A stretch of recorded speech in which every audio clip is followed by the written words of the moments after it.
Helmet అనేది భారం కాదు, బాధ్యత అని సింగరాయకొండ సీఐ హజరత్తయ్య అన్నారు. ప్రకాశం జిల్లా ఎస్పీ ఆదేశాల మేరకు సింగరాయకొండలో సీఐ హజరత్తయ్య ఎస్ఐ మహేంద్ర ఆధ్వర్యంలో హెల్మెట్పై అవగాహన ర్యాలీ నిర్వహించారు.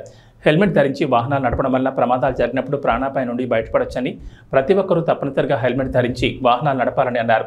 సింగరాయకొండ పోలీస్ స్టేషన్ వద్ద నుంచి RTC depot, Kandukur road centre వరకు హెల్మెట్ ధరించి మోటార్ బైక్ ర్యాలీ నిర్వహించారు.